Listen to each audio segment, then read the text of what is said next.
വസ്ത്രങ്ങൾ ധരിച്ചു കൊണ്ടു നാം പ്രിയൻ മുഖം കണ്ടാനന്ദിക്കും നിത്യയുഗങ്ങൾ. പ്രിയൻ മുഖം കണ്ടാനന്ദിക്കും നിത്യയുഗങ്ങൾ.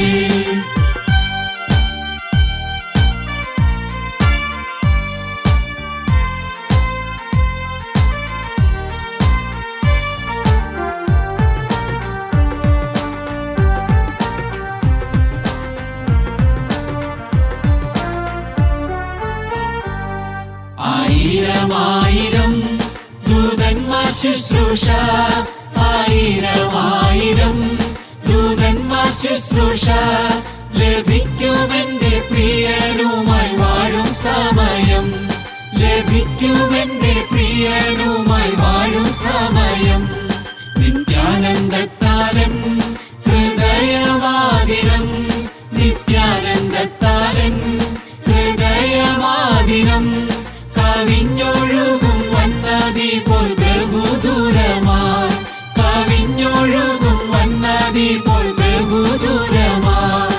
കുഞ്ഞാട്ടിൻ കല്യാണ മഹൽ ദിനത്തിൽ നാം, കുഞ്ഞാട്ടിൻ കല്യാണ മഹൽ ദിനത്തിൽ നാം കാന്തയായി നിൽക്കും ശോഭ പരിപൂർണതയോടെ. കാന്തയായി നിൽക്കും ശോഭ പരിപൂർണതയോടെ.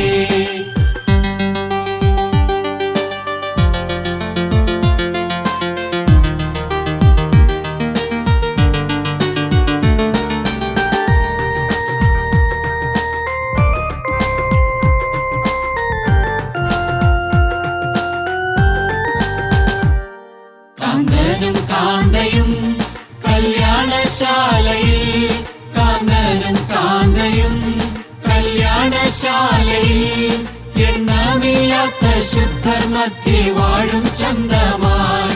എണ്ണമില്ലാത്ത ശുദ്ധർ മധ്യേ വാഴും ചന്തമായി. ലഭിക്കുമന്നേനിക്കസംഖ്യ നിക്ഷേപം, ലഭിക്കുമന്നേനിക്കസംഖ്യ നിക്ഷേപം. പ്രമോദമായി വാണിടും ഞാൻ യുഗായുഗങ്ങളായി. പ്രമോദമായി വാണിടും ഞാൻ യുഗായുഗങ്ങളായി. കുഞ്ഞാട്ടിൻ കല്യാണ മഹൽ ദിനത്തിൽ നാം, കുഞ്ഞാട്ടിൻ കല്യാണ മഹൽ ദിനത്തിൽ നാം കാന്തയായി നിൽക്കും ശോഭ പരിപൂർണതയോടെ. കാന്തയായി നിൽക്കും ശോഭ പരിപൂർണതയോടെ. ഞങ്ങളും ക്രൂശിക്കപ്പെട്ട ക്രിസ്തുവിനെ പ്രസംഗിക്കുന്നു. ദൈവ തിരുനാമത്തിന് മഹത്വം ഉണ്ടാകട്ടെ. ദാനിയേൽ പ്രവാചകന്റെ പുസ്തകം 12-ാം അധ്യായം 3-ാമത്തെ വാക്യം. എന്നാൽ ബുദ്ധിമാന്മാർ ആകാശമണ്ഡലത്തിൻ്റെ പ്രഭ പോലെയും പലരെയും നീതിയിലേക്ക് തിരിക്കുന്നവർ നക്ഷത്രങ്ങളെപ്പോലെയും എന്നുമെന്നേക്കും പ്രകാശിക്കും. ബുദ്ധിമാന്മാർ ആകാശമണ്ഡലത്തിൻ്റെ പ്രഭ പോലെയും പലരെയും നീതിയിലേക്ക് തിരിക്കുന്നവർ നക്ഷത്രങ്ങളെപ്പോലെയും എന്നുമെന്നേക്കും പ്രകാശിക്കും. ദാനിയേൽ പ്രവാചകൻ്റെ പുസ്തകത്തിലെ ഒടുവിലത്തെ അധ്യായമാണ് 12-ാം അധ്യായം. ആ അധ്യായത്തിൽ ദാനിയേൽ ജീവിതത്തിൻ്റെ അവസാന കാലയളവിലേക്ക് നീങ്ങുന്നതായും ശുശ്രൂഷ ഏതാണ്ട് പൂർത്തീകരിക്കുന്നതായും നാം വായിക്കുകയാണ്. അന്ന് ജീവനുള്ള ദൈവം ദാനിയേലിന് അനുഗ്രഹമായ ഒരു വാഗ്ദത്തം നൽകുകയാണ്. ബുദ്ധിമാന്മാർ ആകാശമണ്ഡലത്തിൻ്റെ പ്രഭ പോലെ പ്രശോഭിക്കും. പലരെയും നീതിയിലേക്ക് തിരിക്കുന്നവർ നക്ഷത്രങ്ങളെപ്പോലെ പ്രകാശിക്കും. നക്ഷത്രമായി തിളങ്ങി നിൽക്കും. തലമുറ കഴിഞ്ഞു പോയാലും നമ്മുടെ ജീവിതത്തിലെ ഈ ഭൂമിയിലെ ആയുഷ്കാലം കഴിഞ്ഞു പോയാലും നക്ഷത്രം പോലെ തിളങ്ങി നിൽക്കും നമ്മുടെ ജീവിതത്തിൻ്റെ സ്വാധീനം. അനന്തര തലമുറകളിൽ ജീവിതത്തിൻ്റെ സ്വാധീനം അത് പ്രശോഭിച്ച് നിൽക്കും. അനേകം തലമുറകളെ അത് സ്വാധീനം ചെയ്യും. നീതിമാന്മാർ ബുദ്ധിമാന്മാർ ആകാശമണ്ഡലത്തിൻ്റെ പ്രഭ പോലെയും പലരെയും നീതിയിലേക്ക് തിരിക്കുന്നവർ നക്ഷത്രങ്ങളെപ്പോലെയും എന്നുമെന്നേക്കും പ്രകാശിക്കും. ദാനിയേലിൻ്റെ ജീവിതത്തിൽ ദൈവം ദാനിയേലിനെ ഏറ്റവും അധികം സ്നേഹിക്കുകയും ദൈവം ദാനിയേലിനെ ഏറ്റവും പ്രിയപുരുഷായെന്ന് വിളിക്കുകയും ചെയ്ത കാര്യം നാം മുൻപ് ചിന്തിച്ചിട്ടുണ്ട്. ഏറ്റവും പ്രിയപുരുഷ, ഭയപ്പെടേണ്ട, നിനക്ക് സമാധാനം, ബലപ്പെട്ടിരിക്കുക എന്ന് ദൈവം ദാനിയേലിനോട് പറഞ്ഞു. ദാനിയേലിൻ്റെ ദൈവം അനുഗ്രഹിച്ചു. ദാനിയേലിൻ്റെ ദൈവം സമാധാനം കൊടുത്തു. ദൈവത്തിൻ്റെ പുരുഷന്, ദൈവദാസന് ദൈവം ഭയപ്പാട് മാറ്റിക്കൊടുത്തു. ഏറ്റവും പ്രിയപുരുഷ, ഭയപ്പെടേണ്ട, നിനക്ക് സമാധാനം, ബലപ്പെട്ടിരിക്കുക എന്ന് പറഞ്ഞു. എന്തുകൊണ്ടാണ് ദൈവത്തിൻ്റെ പ്രിയപുരുഷനായി തീർന്നത് എന്ന് നാം ചിന്തിച്ച് വരികയായിരുന്നു. ഒന്ന്, ദാനിയേലിൻ്റെ ജീവിതത്തിലെ തീരുമാനം, ഡിസിഷൻ. യാതൊരു കാരണവശാലും ഞാൻ എന്നെ തന്നെ അശുദ്ധമാക്കുകയില്ല എന്ന് ദാനിയേൽ ഹൃദയത്തിൽ നിശ്ചയിച്ചു. രണ്ട്, ദൈവസന്നിധിയിൽ തീരുമാനമെടുത്ത ദൈവദാസനെ ദൈവം ഉയർത്തി, ദൈവം അഭിവൃദ്ധിപ്പെടുത്തി. ദാനിയേലിന് കിട്ടിയതായ പ്രമോഷൻ 120 സംസ്ഥാനങ്ങളുള്ള പേർഷ്യൻ സാമ്രാജ്യത്തിലെ 120 സംസ്ഥാനങ്ങളുടെയും ഭരണകർത്താക്കളായ 120 ഗവർണർമാരുടെ മീതെ 3 പ്രസിഡൻസ് ഉള്ളതിൽ ഒന്നാമനായി ഉത്കൃഷ്ട മാനസനായ ദാനിയേൽ വിളങ്ങി തിളങ്ങി എന്ന് വായിക്കുന്നു. ദാനിയേൽ ലഭിച്ചതായ പ്രമോഷൻ. മൂന്നാമതായി നാം കണ്ടത് ദാനിയേൽ ലഭിച്ചതായ പ്രൊട്ടക്ഷൻ, ദൈവം കൊടുത്തതായ സംരക്ഷണം. ദൈവം ദാനിയേലിന് സിംഹങ്ങളുടെ വായിൽ നിന്ന് വിടുതൽ കൊടുത്തു, രക്ഷ കൊടുത്തു. കടിച്ചു കീറുവാൻ നിൽക്കുന്ന ഘോരസിംഹങ്ങളുടെ വായിൽ നിന്ന് ദാനിയേലിന് ദൈവം മോചനം കൊടുത്തു. ദാനിയേലിന് ദൈവം പ്രൊട്ടക്ഷൻ കൊടുത്തു, സംരക്ഷണം കൊടുത്തു. ദൈവത്തിൻ്റെ പ്രിയപുരുഷനാണെങ്കിൽ സംരക്ഷണം ലഭിക്കും. ദൈവത്തിൻ്റെ പ്രിയപുരുഷനാണെങ്കിൽ ദൈവികമായ ഭദ്രമായ അടിസ്ഥാനം ലഭിക്കും. ദൈവികമായ ഭദ്രമായ കാവൽ ലഭിക്കും. ദൈവം അനുഗ്രഹിച്ച് കൂടെ നിർത്തും. ദാനിയേലിന് പ്രൊട്ടക്ഷൻ കിട്ടി. നാലാമതായി നാം കണ്ടത് ദാനിയേലിൻ്റെ പ്രേയർഫുൾനെസ്. ദാനിയേലിൻ്റെ ജീവിതത്തിൽ ദാനിയേൽ പ്രാർത്ഥനാവീരനായിരുന്നു. ദാനിയേൽ പ്രാർത്ഥനാ നിരതനായിരുന്നു. നിർബന്ധമായും കൃത്യസമയത്ത് പ്രാർത്ഥിക്കണമെന്ന് മാത്രമല്ല, എപ്പോഴും ദൈവസന്നിധിയിൽ പ്രാർത്ഥനയിൽ ജാഗരിപ്പാൻ ദാനിയേൽ ഉത്സുകനായിരുന്നു. അതുമാത്രവുമല്ല, തനിക്ക് വേണ്ടിയും ജനത്തിനു വേണ്ടിയും ദാനിയേൽ പ്രാർത്ഥിച്ചു കൊണ്ടിരുന്നു. ദാനിയേൽ ജനത്തിന് സമാധാനകാലം ലഭിക്കുന്നതിന്, ജനത്തിൻ്റെ കഷ്ടത നീങ്ങുന്നതിന്, തൻ്റെ സ്വന്തം ജാതിക്കാരുടെ അനുഭവത്തിൽ വലിയ ഉണർവ് ലഭിക്കുന്നതിന്, അവർക്ക് മോചനം ലഭിക്കുന്നതിന് വേണ്ടി ദാനിയേൽ പ്രാർത്ഥിച്ചു കൊണ്ടിരുന്നു. ദാനിയേലിൻ്റെ പ്രയർഫുൾനെസ്. അഞ്ചാമതായി നാം കണ്ടത് ഇപ്പോൾ ഈ വായിക്കുന്ന ഭാഗമാണ്. ബുദ്ധിമാന്മാർ ആകാശമണ്ഡലത്തിൻ്റെ പ്രഭ പോലെയും പലരെയും നീതിയിലേക്ക് തിരിക്കുന്നവർ നക്ഷത്രങ്ങളെപ്പോലെയും എന്നുമെന്നേക്കും പ്രകാശിക്കും. ദാനിയേലിൻ്റെ പ്രൊഫഷൻ, ദാനിയേലിൻ്റെ ഉദ്യോഗം, ദാനിയേലിൻ്റെ തൊഴിൽ, ദാനിയേലിൻ്റെ ജീവിതത്തിൻ്റെ തൊഴിൽ അല്ലെങ്കിൽ അവൻ്റെ ഉദ്യോഗം എന്തായിരുന്നു? പ്രൊഫഷൻ. എന്തായിരുന്നു പ്രൊഫഷൻ? ബുദ്ധിമാന്മാർ ആകാശമണ്ഡലത്തിൻ്റെ പ്രഭ പോലെയും പലരെയും നീതിയിലേക്ക് തിരിക്കുന്നവർ നക്ഷത്രങ്ങളെപ്പോലെയും എന്നുമെന്നേക്കും പ്രകാശിക്കും. പ്രിയപ്പെട്ടവരെ, ഞാൻ ദൈവത്തെ മഹത്വപ്പെടുത്തിക്കൊണ്ട് പറയട്ടെ, നിങ്ങൾ അനേകർ മറ്റുള്ളവരെ കർത്താവിലേക്ക് തിരിക്കുന്നതിന് വേണ്ടി ഉത്സാഹിക്കുന്നവരാണ്. നിങ്ങൾ കർത്താവിൻ്റെ വേല ചെയ്യുന്നവരാണ്.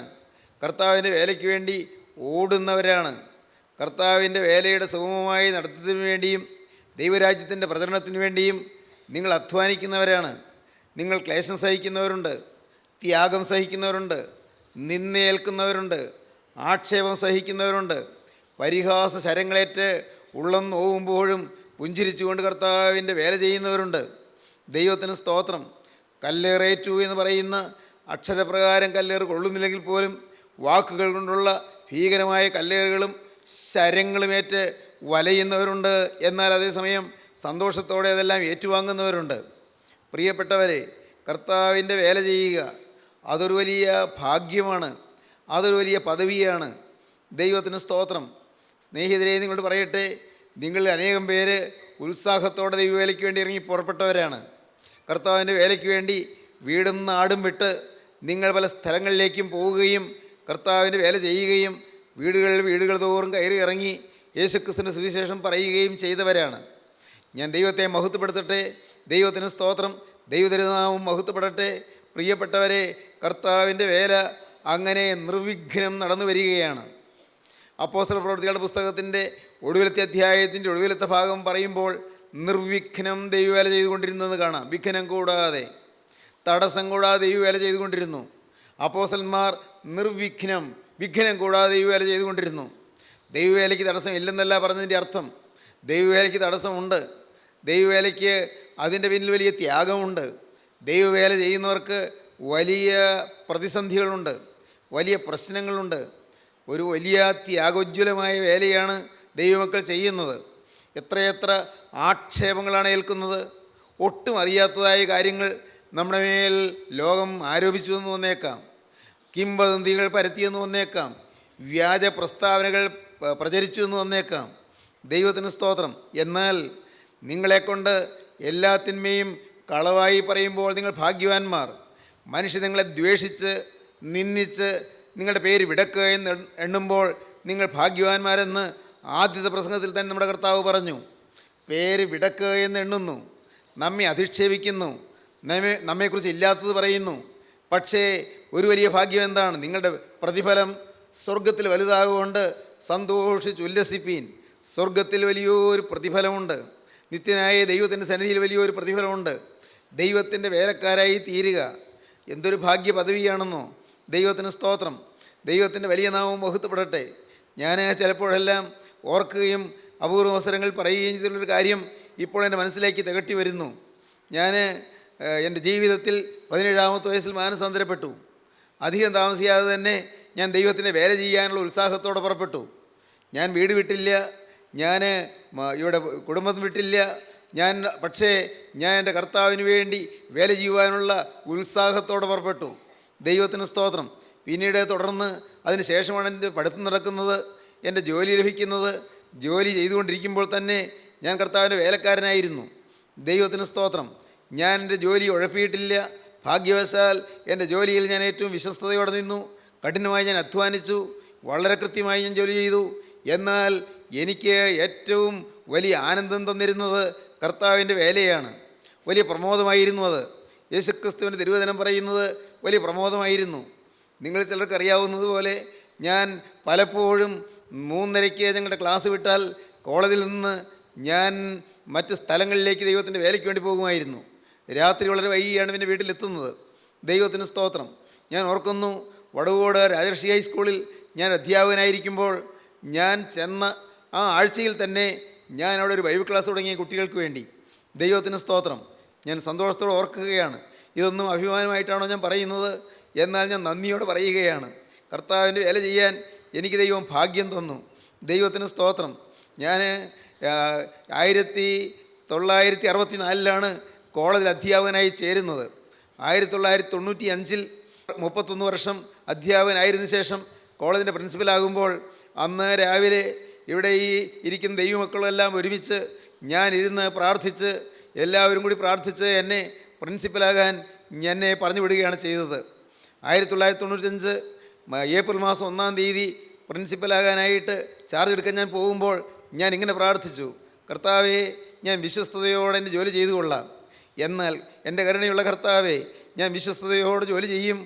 എന്നാൽ ഞാൻ ഒന്നാമത് ഒരു സുവിശേഷകനായിരിക്കും. കർത്താവേ, ഒന്നാമത് ഞാൻ സുവിശേഷകനായിരിക്കും. രണ്ടാമതേ ഞാൻ കോളേജിൻ്റെ പ്രിൻസിപ്പലായിരിക്കുകയുള്ളൂ. ദൈവത്തിന് സ്തോത്രം. ഇന്ന് ഞാനത് പറയുമ്പോൾ ഞാൻ നിരുദ്ധകണ്ഠനായി പോകുന്നുണ്ട്. എൻ്റെ ഹൃദയം തരളിതമാകുന്നുണ്ട്. മറ്റൊന്നുകൊണ്ടുമല്ല, എൻ്റെ കരുണയുള്ള കർത്താവ് ഐശ്വര്യമായി എന്നെ നടത്തി. ദൈവത്തിന് സ്തോത്രം. ഇന്ന് ലഭിക്കുന്ന മനസ്സമാധാനത്തിന് കാരണം എന്താണ്? ഇന്ന് ഞാൻ അനുഭവിക്കുന്ന സന്തോഷത്തിന് കാരണം എന്താണ്? ഇന്ന് അനുഭവിക്കുന്ന ആരോഗ്യത്തിന് കാരണം എന്താണ്? എൻ്റെ കർത്താവിൻ്റെ വേല ചെയ്തു എന്നുള്ളത് കൊണ്ട് മാത്രമാണ്. കർത്താവിൻ്റെ വേലക്കാരനായി എന്നുള്ളത് കൊണ്ട് മാത്രമാണ് ഞാൻ ഇനി ശാന്തി അനുഭവിക്കുന്നത്, എൻ്റെ കുടുംബം സമാധാനം അനുഭവിക്കുന്നത്, എൻ്റെ കുഞ്ഞുങ്ങൾ സന്തോഷം അനുഭവിക്കുന്നത്. കർത്താവായ യേശുക്രിസ്തു അവൻ ഒന്നിനും കടക്കാരനായിരിക്കുകയില്ല. ഞാൻ എന്നെ ക്രിസ്തുവിന് കൊടുത്താൽ അവൻ ഒരിക്കലും കടക്കാരനായിരിക്കുകയില്ല. എൻ്റെ ജീവിതം ഞാൻ ക്രിസ്തുവിന് കൊടുത്താൽ ക്രിസ്തു കടക്കാരനായിരിക്കുകയില്ല. അവൻ 100 ഇരട്ടിയായും 10,000 മടങ്ങായും അവൻ മടക്കിത്തരും. ദൈവത്തിന് സ്തോത്രം. ഒന്നും അവൻ കുറച്ചില്ല. എൻ്റെ കർത്താവിൻ്റെ വലിയ നാമം മഹത്വപ്പെടട്ടെ. സമാധാനം തന്നു, സന്തോഷം തന്നു, സമ്പത്ത് തന്നു, സൗകര്യങ്ങൾ തന്നു, ഭാഗ്യമുള്ള കുടുംബജീവിതം തന്നു, സമാധാനവും ഐക്യവും സ്നേഹവുമുള്ള കുടുംബ ബന്ധങ്ങൾ തന്നു. എല്ലാം ദൈവം തന്ന ദാനങ്ങൾ. ദൈവത്തിന് സ്തോത്രം. എൻ്റെ പ്രിയപ്പെട്ടവരെ, ഞാൻ നിങ്ങളോട് പറയട്ടെ, വലിയൊരു കുടുംബത്തിൽ ഞാനും ഉൾപ്പെട്ടു. ദൈവത്തിന് സ്തോത്രം. ഗോകുൽത്തായിലെ തിരുക്കുടുംബം, കാൽവറി ക്രൂശിലെ തിരുക്കുടുംബം. ദൈവത്തിന് സ്തോത്രം. ഞാൻ നിങ്ങൾ പറയാറുള്ള വാക്ക് കാൽവറി തറവാടെന്നാണ്. കാൽവറി തറവാട്. നിങ്ങൾ എത്രയോ ആളുകൾ ഈ വചനം കേൾക്കുന്നവർ എൻ്റെ സ്വന്തം കുടുംബക്കാരായിട്ട് നിൽക്കുന്നു. ഈ ദൈവത്തിൻ്റെ വചനം കേൾക്കുന്നവരെല്ലാവരുമാണ് എൻ്റെ വീട്ടുകാർ. ദൈവത്തിൻ്റെ വചനം കേട്ട് സ്വീകരിക്കുന്നവരാണ് എൻ്റെ കുടുംബക്കാർ. സ്വർഗീയ കുടുംബം. പ്രിയപ്പെട്ടവരെ, അതൊരു ഭാഗ്യമല്ലേ? ഞാൻ ദൈവത്തെ മഹത്വപ്പെടുത്തുന്നു. ദൈവത്തിന് സ്തോത്രം. എത്രയോ ആക്ഷേപം ഞാൻ കേൾക്കേണ്ടി വന്നിട്ടുണ്ട്, എത്രയോ തെറ്റിദ്ധാരണകൾ ഞാൻ ഏൽക്കേണ്ടി വന്നിട്ടുണ്ട്, എത്രയോ തരത്തിലുള്ള നിന്ദനങ്ങൾ പരിഹാസങ്ങളും എനിക്ക് അനുഭവിക്കേണ്ടി വന്നിട്ടുണ്ട്. പക്ഷേ പലപ്പോഴും എൻ്റെ കർത്താവേ, അവിടെ നിന്നെല്ലാം സത്യം അറിയുന്നല്ലോ, മനുഷ്യർ തെറ്റിദ്ധരിച്ചാലും ശരിയായി ധരിക്കുന്ന ഒരാളുണ്ടല്ലോ എന്ന് ഞാൻ പറഞ്ഞുകൊണ്ട്, ഞാൻ അക്ഷരപ്രകാരം തന്നെ അങ്ങനെ പറഞ്ഞുകൊണ്ട് ഞാൻ അവിടുത്തെ പാദം കെട്ടിപ്പിടിച്ച് മുത്തിക്കൊണ്ട് ഞാൻ ദൈവത്തെ സ്തുതിച്ചിട്ടുണ്ട്. ദൈവത്തിന് സ്തോത്രം. ദൈവത്തിൻ്റെ വലിയ നാമം മഹത്വപ്പെടട്ടെ. സ്നേഹിതരെ, ഞാൻ എന്നെക്കുറിച്ച് പറഞ്ഞത് കൂടിപ്പോയോ എന്ന് ഞാൻ ഭയപ്പെടുന്നു. കാരണം എൻ്റെ ദൈവം തന്നതല്ലാതെ എനിക്കൊന്നുമില്ല, തന്നതല്ലാതെ യാതൊന്നും എനിക്ക് നേട്ടമായിട്ടില്ല. ദൈവം തന്ന ആയുസ്, ദൈവം തന്ന ആരോഗ്യം, ദൈവം തന്നതായ അനുഗ്രഹങ്ങളെല്ലാം ദൈവത്തിൻ്റെ വലിയ നാമം മഹത്വപ്പെടട്ടെ. ദൈവത്തിന് സ്തോത്രം. ഇപ്പോൾ ഇത് കേൾക്കുന്ന നിങ്ങൾക്ക് ഇന്നുള്ളതായ അനുഗ്രഹങ്ങളിലേക്ക് നിങ്ങൾ തിരിഞ്ഞു നോക്കുമോ? പ്ലസ് പോയിൻ്റുകളൊന്ന് എണ്ണുമോ? ആരാണ് നിങ്ങൾക്കിതെല്ലാം തന്നത്? എല്ലാം തന്നത് ആരാണ്? നിങ്ങൾ ചിന്തിച്ച് നോക്കണം. നിങ്ങളെ ഇന്ന് വരെ നടത്തിയത് ആരാണ്? നിങ്ങൾക്ക് ഇത്രയും കാലം ജീവിക്കാൻ ആരോഗ്യം തന്നത് ആരാണ്? നിങ്ങൾക്ക് ആയുസ് നീട്ടി തന്നത് ആരാണ്? രോഗം വന്നപ്പോൾ നിങ്ങൾക്ക് സൗഖ്യം തന്നത് ആരാണ്? ആപത്ത് വന്നപ്പോൾ നിങ്ങളെ മരണക്കിടക്കയിൽ എഴുന്നേൽപ്പിച്ചത് ആരാണ്? ദൈവത്തിന് സ്തോത്രം.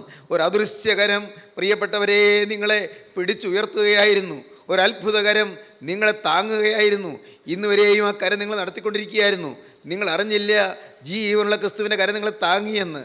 നിങ്ങൾ ധരിച്ചില്ല യേശു ക്രിസ്തുവിൻ്റെ കാര്യങ്ങൾ അറിയുന്നുണ്ട് എന്ന്. ദൈവം നിങ്ങൾക്ക് വേണ്ടി കരുതി. അവനോട് നിങ്ങൾക്ക് കടപ്പാട് വന്നാൽ അതൊരു ഭാഗ്യമാണെന്ന് ഞാൻ പറയും. അപ്പോസ്തലനായ പൗലോസ് ആസിയിലെ മൂപ്പന്മാരോട് യാത്ര പറഞ്ഞുകൊണ്ട് ചെയ്ത പ്രസംഗത്തിൽ അവരോട് അവസാനമായി പറഞ്ഞ യാത്രാമൊഴിയിൽ അപ്പോസ്തലൻ പറയുന്ന ചില വാക്കുകൾ അപ്പോസ്തല പ്രവൃത്തികൾ പുസ്തകം 20-ാം അധ്യായത്തിൽ നാം വായിക്കുന്നു. ഞാൻ ആത്മാവിനാൽ ബന്ധിക്കപ്പെട്ടവനായ യെരൂശലേമിലേക്ക് പോകുന്നതാണ് അപ്പോസ്തലൻ പറയുന്നത്. ഞാൻ ആത്മാവിനാൽ ബന്ധിക്കപ്പെട്ടവനായ യെരൂശലേമിലേക്ക് പോകുന്നു. ബന്ധനങ്ങളും കഷ്ടങ്ങളും എനിക്കായി ഒരുക്കിയിരിക്കുന്നതെന്ന് പരിശുദ്ധാത്മാവ് പട്ടണം തോറും സാക്ഷ്യം പറയുന്നതല്ലാതെ അവിടെ എനിക്ക് നേരിടുവാനുള്ളതൊന്നും ഞാൻ അറിയുന്നില്ല. ദൈവത്തിന് സ്തോത്രം. അപ്പോസ്തലനറിയാം യാതനയിലേക്കാണ് പോകുന്നതെന്ന്, ഇനി ഇങ്ങോട്ട് തിരിച്ചു വരില്ല എന്ന്, ഈ പ്രിയപ്പെട്ടവരുടെ മുഖം കാണുകയില്ല എന്ന്. അവസാനമായി ഒരു യാത്രാവന്ദനം പറഞ്ഞുകൊണ്ട് പോവുകയാണ്. അപ്പോസ്തലൻ പറയുകയാണ്, ഇതാ ഞാൻ ആത്മാവിനാൽ ബന്ധിക്കപ്പെട്ടവനായ യെരൂശലേമിലേക്ക് പോകുന്നു. പരിശുദ്ധാത്മാവ് എന്നെ വലിച്ചുകൊണ്ട് പോകുന്നുവെന്ന്.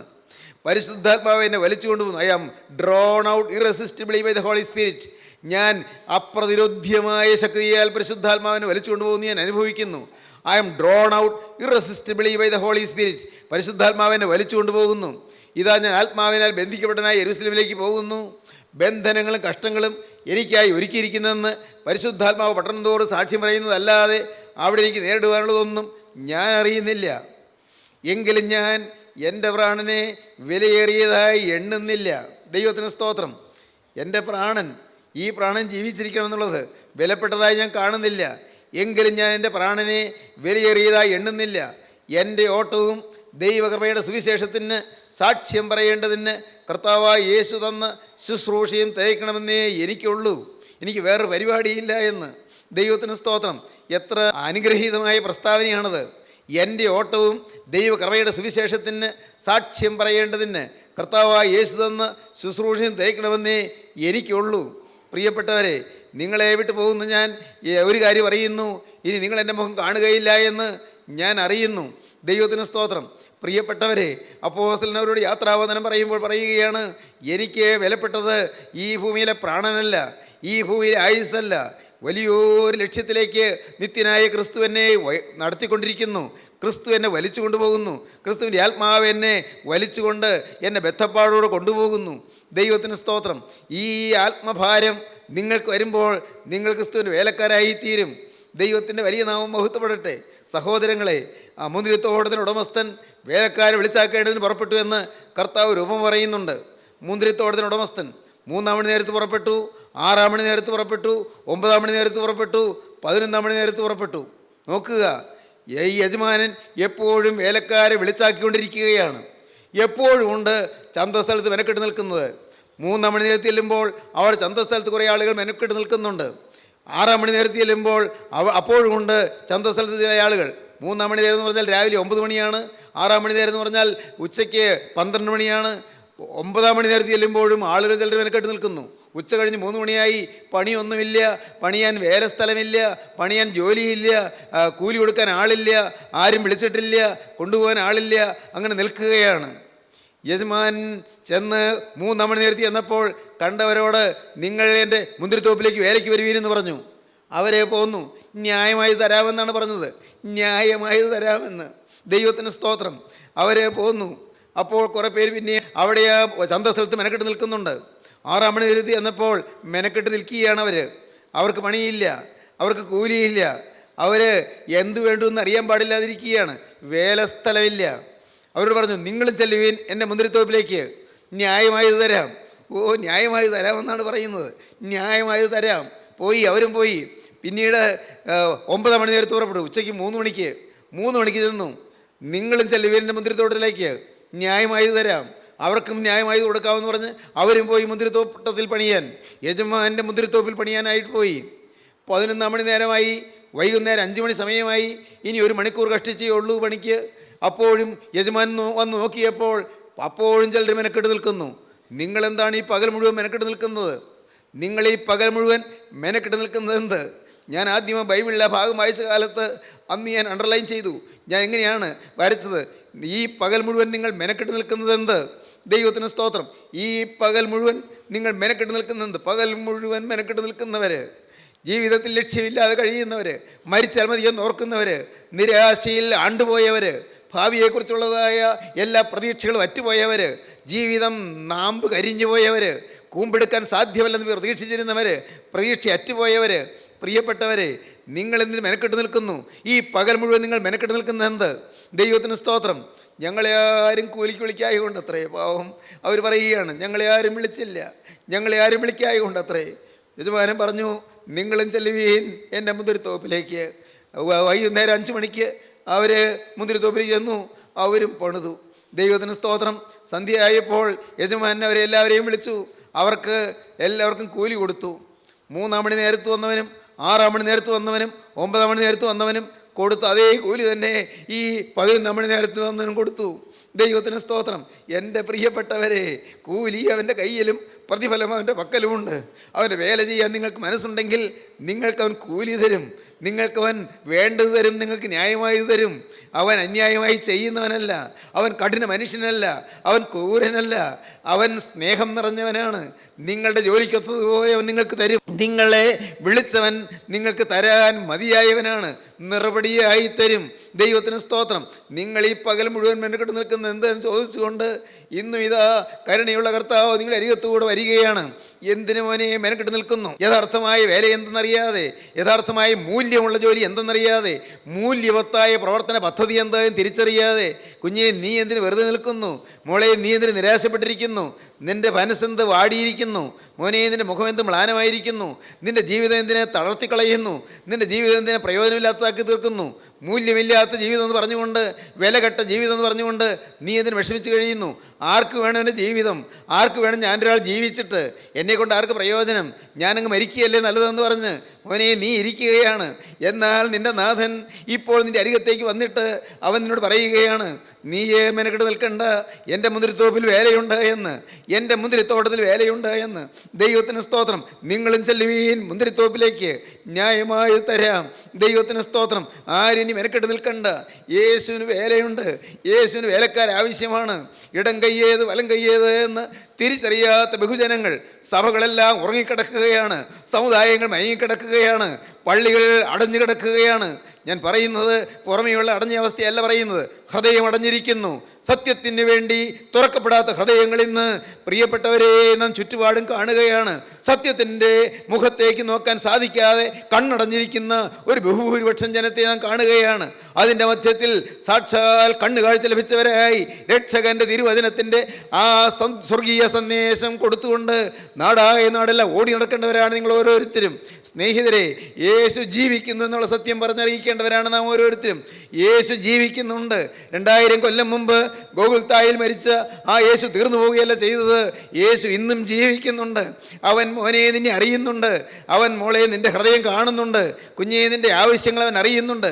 ഇത് നാം അറിഞ്ഞുകൊണ്ട് അവൻ്റെ കരുണയും അനുഗ്രഹവും സ്വീകരിച്ചുകൊണ്ട് അവന് വേണ്ടി അവൻ്റെ വചനം പറയുവാനായി, അവൻ്റെ സ്നേഹം വിളിച്ചറിയിക്കുവാനായി, അവൻ്റെ സത്യസാക്ഷ്യം വഹിക്കുവാനായി ഇറങ്ങി പുറപ്പെടേണ്ടവരാണ് നാം ഓരോരുത്തരും. അതിനുവേണ്ടി ത്യാഗം സഹിക്കാൻ നിങ്ങൾ സന്നദ്ധരാണോ? അവന് വേണ്ടി വിട്ടുകൊടുക്കാൻ നിങ്ങൾ തയ്യാറാണോ? നിങ്ങളുടെ ഈ ജീവിതം അവൻ്റെ കരങ്ങളിലേക്ക് കൊടുക്കാൻ തയ്യാറാണോ? അവനിതാ നിങ്ങളുടെ അരികത്ത് വന്ന് നിൽക്കുന്നു. അവൻ്റെ ആണിപ്പാടുള്ള കരം നിങ്ങളുടെ നേരെ നീട്ടിക്കൊണ്ട് നിൽക്കുന്നു. മകനേ, നിൻ്റെ ഹൃദയം എനിക്ക് തരിക, എൻ്റെ മകളെ നിൻ്റെ ഹൃദയം എനിക്ക് തരിക. നിന്നിൽ നിന്നുകൊണ്ട് ഞാൻ ചില അത്ഭുതങ്ങൾ ഈ തലമുറയിൽ നിവർത്തിക്കട്ടെ. നിന്നിൽ നിന്നുകൊണ്ട് വരുംകാല തലമുറയ്ക്ക് വേണ്ടതായ അനുഗ്രഹത്തിൻ്റെ ശ്രീഭണ്ഡാരം ഞാൻ തുറക്കട്ടെ. നിന്നിൽ നിന്നുകൊണ്ട് ചില വൻകാര്യങ്ങൾ ഞാൻ നിവർത്തിക്കട്ടെ. നിന്നെയും ഈ അനുഗ്രഹീതമായ അനുഭവത്തിലേക്ക് ഞാൻ ക്ഷണിക്കാൻ വന്നിരിക്കുകയാണെന്ന് പറഞ്ഞുകൊണ്ട്, പ്രിയപ്പെട്ടവരെ, നിങ്ങളുടെ മുന്നിൽ കരം നീട്ടി നിൽക്കുന്ന ക്രിസ്തുവിനെ നിങ്ങൾ കാണുവീൻ. അവൻ്റെ കരങ്ങളിലേക്ക് നിങ്ങളുടെ ഭാവി ഏൽപ്പിച്ചു കൊടുക്കുകയും അവനോട് വാക്ക് പറയുവീൻ. യേശുവേ, നീ എനിക്ക് വേണ്ടി ക്രൂസിൽ മരിച്ചതിനാൽ ഇന്നു മുതൽ ഞാൻ നിനക്കായി ജീവിക്കും. എൻ്റെ യേശുവേ, നീ എനിക്ക് വേണ്ടി ക്രൂസിൽ മരിച്ചതിനാൽ ഇന്നു മുതൽ ഞാൻ നിനക്കായി ജീവിക്കും. യേശുവേ, ഞാൻ നിൻ്റെ വക. നമുക്ക് പ്രാർത്ഥിക്കാം. സ്നേഹവാനേ, മഹാകാരുണ്യവനായ ഞങ്ങളുടെ സ്വർഗീയ പിതാവേ, ഈ മനോഹരമായ സമയത്തിനായി ഞങ്ങൾ നിന്നെ സ്തുതിക്കുന്നു. നിന്റെ മക്കളെ അവിടെ നിന്ന് അനുഗ്രഹിക്കുന്നതിനായി ഞങ്ങൾ നിന്നെ സ്തുതിക്കുന്നു. നിന്റെ വേലയ്ക്ക് വേണ്ടിയുള്ളതായ ആഹ്വാനം ഞങ്ങൾക്ക് തരുന്നതിനായി ഞങ്ങൾ നിന്നെ സ്തുതിക്കുന്നു. വേല വലിയതും വിശാലമായതുമാകുന്നു നിങ്ങൾ കാണിച്ചു തരുന്നതിനായി ഞങ്ങൾ നിന്നെ സ്തുതിക്കുന്നു. വേലക്കാർ ചുരുങ്ങിപ്പോയി ഈ കാലയളവിൽ, കർത്താവേ, വിശ്വസ്തന്മാർ കുറഞ്ഞുപോയി ഈ കാലയളവിൽ, എൻ്റെ നാഥ, ഞങ്ങൾ ഓരോരുത്തരും വിശ്വസ്തരും വിശുദ്ധരുമായി എഴുന്നേൽപ്പാൻ ഞങ്ങളെ നീ വിളിച്ച് വേർതിരിച്ചതിനായി ഞങ്ങൾ നിന്നെ സ്തുതിക്കുന്നു. എല്ലാവരെയും അനുഗ്രഹിക്കണമേ. വചനം കേട്ടവരുടെ മേലൂടെ തൃക്കരം വെക്കണമേ. അനുഗ്രഹിക്കണമേ, ആശീർവദിക്കണമേ, സൗഖ്യം നൽകണമേ, തിരുനാമം മഹത്വപ്പെടുത്തണമേ. യേശുക്രിസ്തുവിന്റെ പരിശുദ്ധമായ നാമത്തിൽ തന്നെ.